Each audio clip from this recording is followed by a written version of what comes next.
Hello बच्चों, welcome to the channel. जो paramedical का पेपर लिखेंगे उनके लिए चैनल पर इंस्टा लर्न के नाम से एक सीरीज़ बेटा स्टार्ट की हुई है, जिसके अंदर अपन इंपॉर्टेंट क्वेश्चन एंड कॉन्सेप्ट को सीखते हैं। और आपका उसी सीरीज़ के अंदर आज का जो टॉपिक अपन कवर करने वाले हैं वो है Newton laws of motion including friction and circular motion. तो चलिए फिर आज की वीडियो अपन स्टार्ट करते हैं। तो देखते हैं एन एलिमेंट सर्कुलर मोशन में अगर मैं बेटा प्रीवियस ईयर की बात करूं तो प्रीवियस ईयर में न्यूटन फर्स्ट लॉ से थ्योरी बेस्ड प्रॉब्लम आपका पूछा गया था। Static friction on inclined plane पर आपका न्यूमेरिक बेस्ड प्रॉब्लम पूछी गई थी। मतलब कि इस टॉपिक से थ्योरी एंड न्यूमेरिकल दोनों टाइप के क्वेश्चन इंपॉर्टेंट है। जो एनालिसिस में प्रीवियस ईयर क्वेश्चन का यहाँ लिखा हूँ बेटा वो 2023 और 24 का मैं लिखा हूँ, पर क्योंकि इस बार पता नहीं कि किस टॉपिक से कोई क्वेश्चन आ जाए तो हम इस वीडियो के अंदर इस पर बेस्ड ऑलमोस्ट सभी टॉपिक से जिस टाइप के प्रीवियस ईयर में क्वेश्चन पूछे गए हैं वो अपन करेंगे। तो अगर मैं टॉपिक की बात करूं तो फर्स्ट लॉ को डिस्कस करने वाले हैं, lift, friction based, inclined plane और आपका horizontal circular motion, vertical circular motion, दोनों पर बेस्ड अपन क्वेश्चन करने वाले हैं। तो मूव करते हैं अपने बेटा पहले क्वेश्चन की तरफ। इसमें हमारे से बोला है कि two forces act on a ball. एक पॉइंट पर एक बॉल पर दो फोर्सेज एक्ट कर रही है। एक फोर्स जो है वो पॉजिटिव है और जो पॉजिटिव फोर्स है बेटा वो आपका राइट डायरेक्शन में लग रही है और जो अदर वाली फोर्स है वो लेफ्ट डायरेक्शन में लग रही है। तो आपको पता है कि अगर इधर हमने पॉजिटिव माना है तो इधर वाली फोर्स को बेटा अपन क्या मानेंगे सर? नेगेटिव मानेंगे। तो ऑप्शन हो गया A, that is your correct option. Moving to the next, two bodies of mass 1 kg and 2 kg moving with same velocity are stopped by the same force. क्या बोला है कि अपने पास दो बॉडीज़ हैं, ठीक है, दोनों बॉडीज़ पर आपका सेम मैग्नीट्यूड ऑफ फोर्स लगाया गया है रोकने के लिए और ये दोनों आपका सेम वेलोसिटी से चल रही थी, ठीक है। कुछ टाइम के बाद जाके ये आपकी बॉडी दोनों की दोनों रोक दी गई है बेटा। तो इसका मतलब फाइनल वेलोसिटी सर हो गई कितनी? 0। सही बात। तो हमारे से बोला है कि इन्होंने जो डिस्टेंस ट्रैवल्ड किया है उसका रेशो आप बताइए। तो मान लो भाई इसने जो डिस्टेंस ट्रैवल किया वो S1 ट्रैवल डिस्टेंस किया, इसने जो डिस्टेंस ट्रैवल किया वो S2 किया। अगर हम इन जनरल की बात करें तो इस पर जो रिटार्डिंग फोर्स रही होगी वो मास इंटू एक्सेलरेशन के इक्वल रही होगी। सही बात। और अगर यहाँ से हम एक्सेलरेशन को फाइंड करें तो it become force by mass. तो अब यहाँ से अपन, क्योंकि हमारे को डिस्प्लेसमेंट उसने पूछा है, बिल्कुल सही, तो इसका मतलब v² minus u² is equals to 2as को हम यूज़ कर लेते हैं। सही बात सर। जिसमें फाइनल वेलोसिटी 0 है, so 0² minus u² is equals to 2a। a अपने पास है f/m जो कि नेगेटिव का है क्योंकि ये रिटार्डिंग फोर्स है, टाइम्स ऑफ डिस्प्लेसमेंट। तो अगर यहाँ से हम डिड्यूज करें so u² is equals to minus of 2 f/m times of s, तो माइनस माइनस प्लस, तो बेटा यहाँ से s इज इक्वल्स टू आ गया आपका u² टाइम्स ऑफ m/2f। बिल्कुल सही बात सर। इस फॉर्मूले से क्या पता चला कि दोनों ही बॉडीज़ की इनिशियल वेलोसिटी सेम है।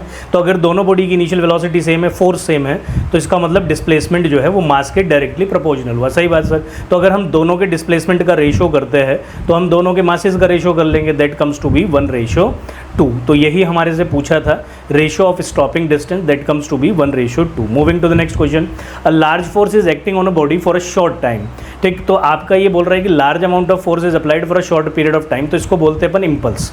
तो इम्पल्स का फॉर्मूला हो गया F इंटू डेल्टा टी और ये वैल्यू आ जाती है आपकी चेंज इन मोमेंटम के बराबर। तो हमारे से क्वेश्चन में भी यही पूछा है, equal to change in momentum. सही बात सर। अगले क्वेश्चन पे मूव करते हैं बेटा। The force required to stop a car of mass 800 kg moving at a speed of 20 metre per second over a distance in a time this. तो mass अपने को क्लियर है, तो force is equals to mass into acceleration. Force पूछा है, अगर आप यहाँ से एक्सेलरेशन को डिड्यूस कर लो तो आपका काम हो जाएगा। एक्सेलरेशन क्या रहता है बेटा? v minus u/t। क्वेश्चन के अंदर हमारे से बोला है कि जो बॉडी है आपकी वो इतनी स्पीड से चल रही थी और अपने को रोकना है, तो मतलब फाइनल वेलोसिटी हो गई 0, इनिशियल वेलोसिटी 20 और 2.5 सेकेंड के अंदर सर उसको हम रोक लेंगे। सो इट बिकम -20/2.5। पॉइंट हटाएंगे, ऊपर जाएंगे तो ये वैल्यू आएगी 8। तो इसका मतलब आपकी जो रिटार्डिंग एक्सेलरेशन है या हम बोलेंगे आपका जो डी एक्सेलरेशन है वो 8 मीटर पर सेकेंड स्क्वायर है। तो फोर्स पूछा है बेटा, तो force become 800 times of 8, so it becomes your 6400 newton. So which option is correct sir? B option is correct. आप भी साथ ही के साथ क्वेश्चन को परफॉर्म करते रहिए, बस आप चेक कीजिएगा कि कितने क्वेश्चन आपके ठीक होते हैं। सही बात सर। अब हमारे से बोला है कि एक एलिवेटर है जो कि आपका फॉल डाउन कर रहा है, मतलब कि इसका जो एक्सेलरेशन है वो एक्सेलरेशन ड्यू टू ग्रेविटी के बराबर है। द कैबिन, ये अपना कैबिन है, द कैबिन आगे बोला and all the bodies fixed in the cabin are accelerated with respect to. तो क्वेश्चन में हमारे से पूछा है कि जब आपका फॉल करेगा तो इसका मतलब ये हुआ कि सर जितनी भी बॉडीज़ उसके अंदर होगी, ठीक है, वो भी उसके साथ साथ नीचे की तरफ को ही फॉल करेगी। तो मतलब इसका ये सपोज कर लीजिए ए बॉडी है, ये बी बॉडी है, ये कोई आपका बेटा कैबिन है, तो ए बी सी की जो एक्सेलरेशन होगा सबका बराबर होगा, तो एक दूसरे के रेस्पेक्टिवली जो एक्सेलरेशन होगा वो ज़ीरो होगा। तो आपसे क्वेश्चन में यही पूछा है कि अगर ये कैबिन नीचे की तरफ को गिरता है तो इसका एक्सेलरेशन किसके साथ रहेगा। तो सीलिंग ऑफ द एलिवेटर नहीं, एलिवेटर का एक्सेलरेशन जी, जितनी बॉडीज उसके अंदर है उन सब का एक्सेलरेशन जी, कैबिन का एक्सेलरेशन जी, तो relative acceleration zero. Floor of elevator नहीं, एलिवेटर के अंदर जो भी बॉडी होगी उनके साथ रिलेटिव एक्सेलरेशन जीरो रहेगा। Man standing on the earth, बिल्कुल सही बात। अगर यहाँ पर कोई व्यक्ति खड़ा है तो उसको ये नीचे आते हुए 9.8 मीटर पर सेकंड स्क्वायर से दिखेगा। So this is your correct option. So move करते हैं आपका नेक्स्ट क्वेश्चन की तरफ। तो इसमें क्या बोला बेटा, एक फुटबॉलर है वो मूव कर रहा है साउथवर्ड, तो उससे पहले अपने को यहाँ पे नॉर्थ साउथ ईस्ट वेस्ट बनाना पड़ेगा। सही बात सर, ये ईस्ट हो गया, ये साउथ हो गया। अब क्या बोला उसने क्वेश्चन में बोला है कि आपका जो फुटबॉल प्लेयर है वो साउथवर्ड चल रहा है किसी वेलोसिटी से, और आपका सडनली उसको क्या कहते हैं, आपका ईस्टवर्ड डायरेक्शन में चलना पड़ा। सही बात सर, तो इधर चला तो आपका दोनों साइड, जब नीचे आ रहा था जब इधर चला, दोनों साइड उसकी वेलोसिटी सेम थी, तो वी अपन मान लेते हैं। तो आपसे बोला है force act on the player, तो मतलब डायरेक्शन ऑफ फोर्स आपका वो क्वेश्चन में जानना चाहता है। सही बात सर, तो देखो नीचे आती वेलोसिटी को अपन बेटा इनिशियल मान लेंगे, तो इसको वेक्टर फॉर्म में लिखोगे तो ये क्या बनेगा कि सर ये बनेगा v minus of J cap, और अगर हम इसको वेक्टर फॉर्म में लिखेंगे तो सर ये क्या बनेगा, ये बनेगा v ऑफ आई कैप। अब एक्सेलरेशन क्या रहता है, एक्सेलरेशन का मतलब है आपका change in velocity final minus initial. तो अगर मैं एक्सेलरेशन वेक्टर की बात करता हूँ, सो फाइनल माइनस इनिशियल और जो भी टाइम उसने लिया होगा, तो एक्सेलरेशन वेक्टर अपने पास हो गया कितना, v by t i cap plus j cap. और अगर अपन फोर्स वेक्टर को निकालेंगे तो that become m a vector, so m v by t i cap plus j cap. तो अगर अब आप फोर्स की डायरेक्शन को देखो तो प्लस आई और आपका प्लस जे में है, तो प्लस आई कौन हुआ सर ये, और प्लस जे कौन हुआ ये, तो कहीं इसके बीच में है, तो ये ईस्ट और नॉर्थ, तो इसका मतलब नॉर्थ ईस्ट डायरेक्शन में आपकी फोर्स लग रही होगी। That is your C option. Moving to the next. इस क्वेश्चन में हमारे से क्या बोला है कि सॉलिड आपका स्फेयर है बेटा जिसका मास 2 kg है, तो इसका मतलब जो नीचे की तरफ को अपना वेट लग रहा है, ठीक है, तो ये वाला वेट जो हो गया आपका दैट इज़ योर 20 न्यूटन। सही बात सर। अब आगे बढ़ते हैं। उसने बोला कि suspended by the beam by 2 supporting wire as shown in figure, tension in each wire is, तो मतलब दोनों वायर के अंदर सेम टेंशन है, इधर भी टी मानी गई है इधर भी टी मानी गई है। तो देखो आप इसको बहुत डायरेक्टली सॉल्व कर लेंगे। कैसे, क्योंकि यहाँ पर एक पॉइंट पर 3 फोर्सेज लग रही है, एक ये और नीचे की तरफ को बॉडी का वेट, ठीक है। तो आप जैसे क्वेश्चन में देख पा रहे होंगे बेटा, तो ये वाला एंगल जो हमारे पास है, ध्यान से देखेंगे, this angle is 30 degree, so this angle is also 30 degree alternative angle, तो ये पूरा एंगल 120 डिग्री हो गया।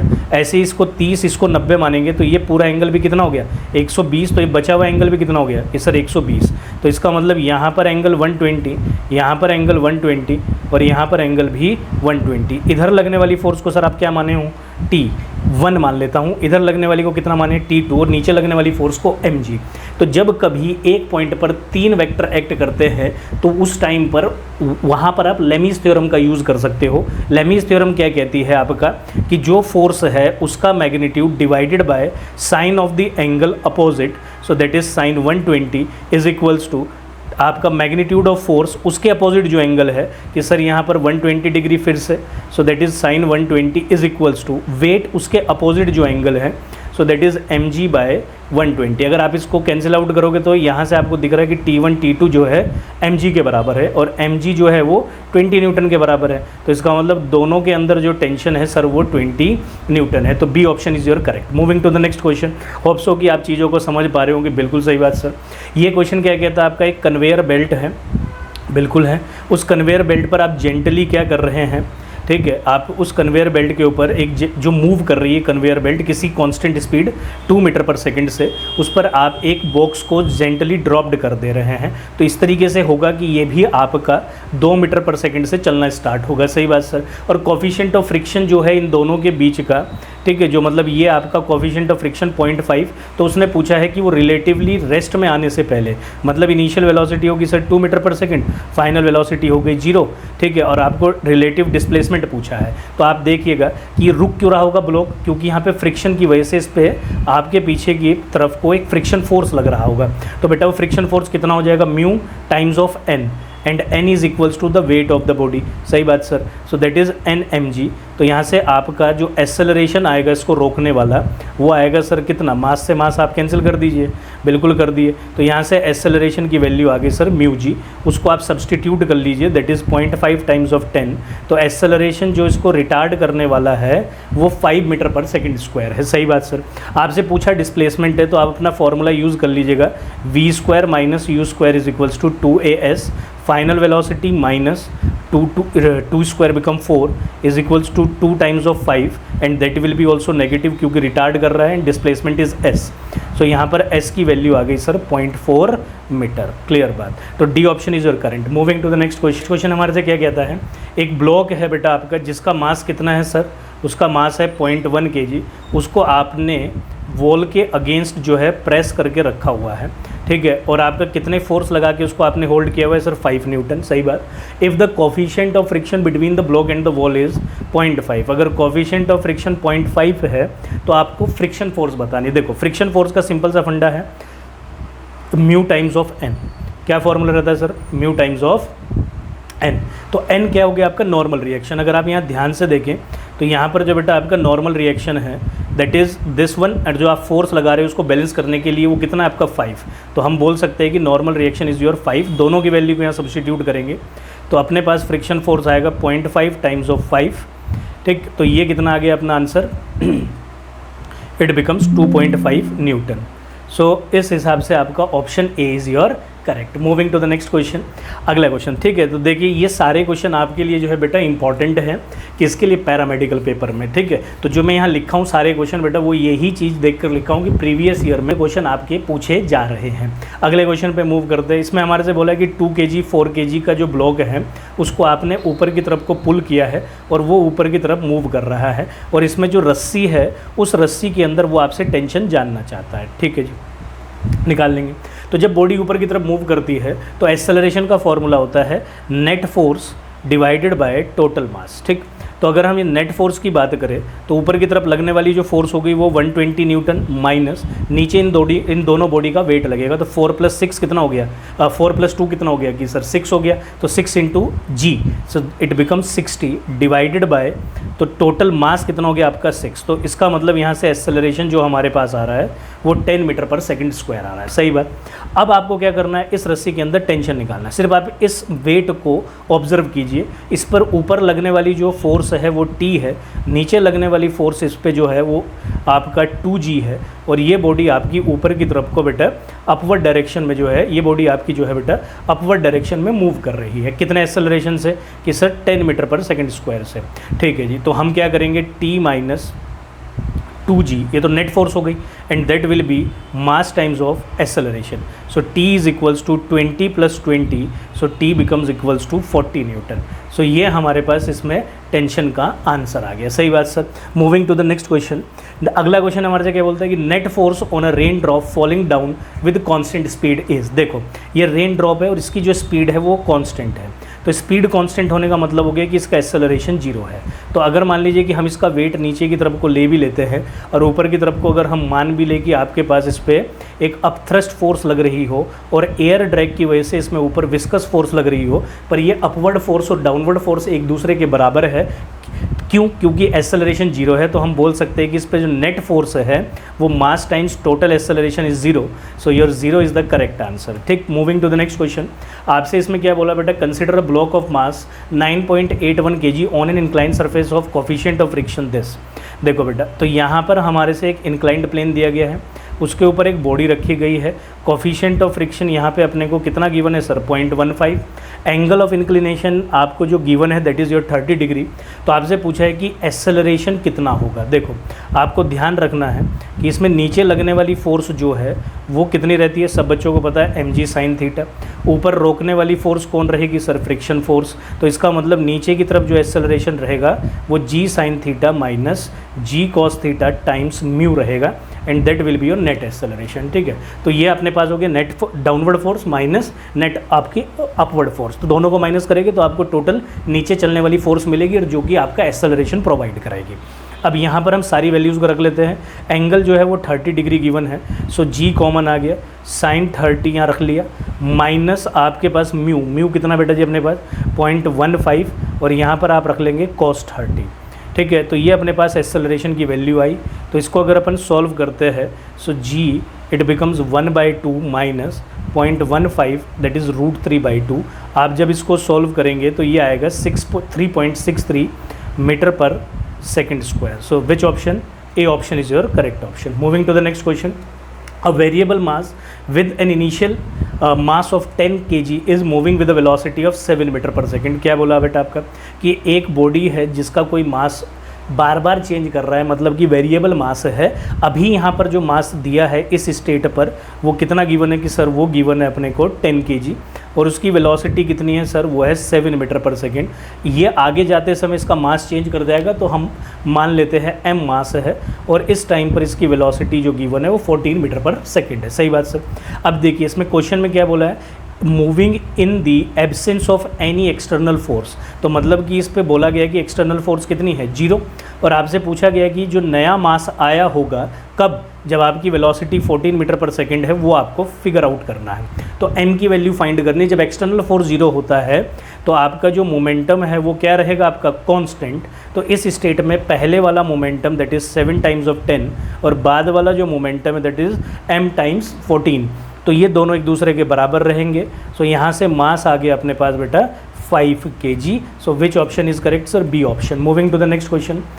ये हमारे पास सर्कुलर मोशन पर बेस्ड क्वेश्चंस अब यहाँ से स्टार्ट होते हैं। आपसे क्या बोला है, stone of mass m tied to the end of a string revolved in a vertical circle of radius r। ठीक है, तो ये अपने पास बेटा वर्टिकल सर्कल है, इसके अंदर आपने एक जो मास लिया है m उसको एक रस्सी से टाई कर दिया है। ठीक है, और आपका रस्सी के अंदर अपन टेंशन मान लेते हैं अभी T1 नीचे वाले जब एंड पर था तो net force at the lowest and the highest point. ठीक है, तो लोवेस्ट पॉइंट पे आप टेंशन मान लीजिए T1, तो ये वेट हो गया इसका mg। अब ये भी देख लेते हैं किस डायरेक्शन में आपसे फोर्स पूछी है, वर्टिकली डाउनवर्ड। तो अगर इस पॉइंट की हम बात करें तो that is mg minus T1। तो नीचे वाली फोर्स बड़ी हो गई, ऊपर वाली फोर्स रोकने वाली छोटी, माइनस कर देंगे तो आपके पास नीचे नेट डाउनवर्ड फोर्स आ जाएगी। जब आप बेटा हाईएस्ट पॉइंट पर पहुँचेंगे तो रस्सी में टेंशन कहाँ रहेगी, नीचे, और वेट भी कहाँ रहेगा, नीचे। ऊपर एंड पर मैं टेंशन T2 मान लेता हूँ, तो यहाँ पर जो फोर्स रहेगी वो T2 प्लस mg रहेगी। सही बात सर। तो इसका मतलब बॉटम पे रह गई अपनी mg minus T1। Option check कर लीजिए, so D option is correct. ठीक, moving to the next question. A body of weight 20 newton mass 2 kg is moving in a vertical circular motion with the help of a string of radius 1 metre and velocity. देखिए फिर से अपने पास vertical circle है, इस बार भी अपने को बेटा जो वेट गिवन है वो कितना गिवन है सर, 20 न्यूटन गिवन है। अच्छा, और मास उसका आपको बताया गया है, नहीं भी बताते तो हमें पता रहता। ठीक है, और ये आपका एक रेडियस किसी वेलोसिटी से मूव कर रहा है। तो आपसे पूछा कि लोवेस्ट पॉइंट पर टेंशन कितना होगा। देखिए बेटा, अब क्योंकि अभी मूव कर रहा है तो मूव कर रहा है तो इसका मतलब ये होगा कि सर्कुलर मोशन करेगा और किसी वेलोसिटी से करेगा, तो इसमें जो फोर्स निकाली जाएगी वो आपकी लोवेस्ट पॉइंट पे सेंटर की तरफ को निकाली जाएगी। तो जो सेंटर की तरफ को हमारे पास नेट फोर्स आ रही है वो आ रही है T माइनस mg और ये फोर्स हो जाएगा बेटा आपका सेंट्रीपिटल फोर्स के बराबर। तो हम यहाँ से बोल सकते हैं कि ये हो गया आपका mg प्लस mv²/r। तो एक एक करके आप फटाफट वैल्यू रख लीजिए। mg तो आपका 20 न्यूटन उन्होंने क्वेश्चन में मेंशन किया है, मास हो गया 2, रेडियस हो गया बेटा आपका 1 मीटर और वेलोसिटी हो गया 2 का स्क्वायर माने तो 4। So it become 28 newton. So which option is correct sir, A option is correct. Moving to the next question. A car moves at a speed of 20 metre per second on a bank track and describe a arc of a circle of this। ठीक है, तो देखिए बेटा अब ये भी circular motion का question है पर बैंकिंग पर बेस्ड है। तो बैंकिंग का मतलब ये हुआ ये ट्रैक हुआ, एक एंगल से वो उठा हुआ है और आपसे इसी एंगल को उसने पूछा है। तो इसमें आप डायरेक्ट फॉर्मूला यूज़ कर लेंगे, that is v² is equals to rg tan theta, तो आप यहाँ से अपना टेन थीटा का वैल्यू निकाल लीजिएगा जो आ जाएगा v²/rg। चेक कर लेते हैं। सो v² अपने पास कितना है, वेलोसिटी है सर आपकी 20, so it becomes 400, radius is your 40√3 and g is your 10। So इसका मतलब आपका 400 से 400 cancel, so tan theta becomes 1/√3। So tan theta की वैल्यू जो √3 जो अपने पास आ रही है, so this gives you theta as 30 degree. सही बात sir. Moving to the next question. ठीक है, आपका ऑप्शन कौन सा करेक्ट हुआ sir, that is your D option correct. अगले क्वेश्चन पे, particle is acted by a force of constant magnitude which is always perpendicular to the velocity of the particle. एक चीज़ बताइए कि आपसे बोला गया है कि फोर्स हमेशा परपेंडिकुलर रहेगा आपके वेलोसिटी के। तो देखिए ऐसा तो सिर्फ सर्कुलर मोशन में हो पाता है, क्योंकि फोर्स जो है वो सेंटर की तरफ को लगती है और वेलोसिटी या माने स्पीड, ठीक, तो वो आपके पास कहाँ होता है, टेंजेंट के लॉन्ग होता है सर। तो सिर्फ सर्कुलर मोशन में ही ऐसा पॉसिबल है, तो इसका मतलब ये जो फॉलो कर रहा होगा वो सर्कुलर पाथ। तो अगले क्वेश्चन पे अपन मूव करते हैं। तो देखिए बेटा इस क्वेश्चन में हमारे से क्या बोला है, एक पार्टिकल है जो आपका सर्कुलर पाथ को फॉलो कर रहा है। उस सर्कल का जो रेडियस है दैट इज़ 25 सेंटीमीटर, माने तो 1/4 मीटर, 100 से डिवाइड कर लेंगे। आपसे बोला है कि वो आपका 2 रेवोल्यूशन पर सेकंड कर रहा है, ठीक है, 2 रेवोल्यूशन पर सेकंड। ठीक, तो हम इसको किस में कन्वर्ट कर लेते हैं, 2 रेवोल्यूशन को सर रेडियन में। तो 1 रेवोल्यूशन मतलब 2π, 2 रेवोल्यूशन मतलब 4π। ठीक, तो आपका 2 रेवोल्यूशन का मतलब हो गया सर 4π, बिल्कुल सही बात। ठीक, तो 4π becomes year in radian, so that is radian per second. ठीक, तो ये अपने पास बेटा एंगुलर वेलोसिटी आ गई, that is 4 radian per second. अब अपने को यहाँ से क्योंकि मीटर पर सेकंड स्क्वायर में एक्सेलरेशन निकालना है तो लीनियर वेलोसिटी की आवश्यकता पड़ेगी। तो लीनियर वेलोसिटी हो गया sir v is equals to ω/r, so it becomes your 4π times of r is your 1/4। तो यहाँ से वेलोसिटी आ गया अपने पास पाए मीटर पर सेकेंड। सही बात सर। अब क्योंकि ये सर्कुलर मोशन कर रहा है तो सेंट्रीपिटल एक्सेलरेशन इसके पास रहेगा, और सेंट्रीपिटल एक्सेलरेशन कितना रहेगा sir, v²/r। So a is equals to, आप वैल्यू सब्सटीट्यूट करिए, that is π² and r is 1/4। So acceleration become 4π² metre per second square, क्योंकि ये अपने को लीनियर निकालना। Which option, C option is your correct. Moving to the next. इसमें हमारे से क्या बोला है, the angular speed of the flywheel moving with uniform acceleration is 1200 RPM to this RPM। ठीक, तो ये भी रेवोल्यूशन पर मिनट आपको दिया है और टाइम हमारे को 16 सेकंड बोला है।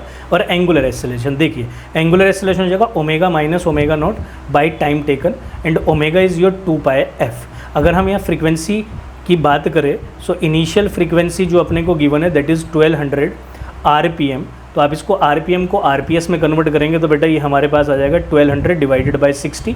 एक मिनट में 60 आपके पास सेकंड रहती है, सो इट बिकम्स योर 20 RPS। तो सो सिमिलरली अपन जो है इसकी फाइनल फ्रीक्वेंसी निकालेंगे। तो फाइनल फ्रीक्वेंसी जो यहाँ पे हमें गिवन है दैट इज़ 3120, और इसको अपन कन्वर्ट करते हैं, सो it become 5 and 2, so that is your 52 RPS। तो इस फॉर्मूले में अपन वैल्यू रखेंगे बेटा, तो ये हो जाएगा 2π final frequency minus initial frequency divided by t, and your t is 16 second. सही बात सर। आप वैल्यू रख लीजिए 2π, so final frequency was 52 minus initial frequency जो अपने पास गिवन है दैट इज़ 20/16। इसको अपन सॉल्व करते हैं तो इट बिकम 18। सो यहाँ से अगर हम इसको माइनस करेंगे, so pi times of 32 divided by 8, so it becomes 4। So alpha जो हमारे पास आ रहा है दैट इज़ 4π। ठीक, सो ये हमारे पास आपके इस पर बेस्ड बेटा आपका टोटल क्वेश्चंस हैं। होप सो कि आप कॉन्सेप्ट को अच्छे से समझ गए होंगे न्यूटन लॉज ऑफ मोशन के, और ऐसे सेम तरीके से बेटा आपको इंस्टॉलन सीरीज़ के अंदर आपको हर एक टॉपिक पर आपको वीडियो मिलती रहेगी। So all the best. आप सभी बच्चे अपना पैरामेडिकल का प्रिपरेशन अच्छे से करते रहें और ये वीडियोज़ आपकी प्रिपरेशन को बूस्ट करती रहेगी। तो चलिए फिर आज के लिए इतना ही रखते हैं। Will see you in the next video. Till that time, bye bye.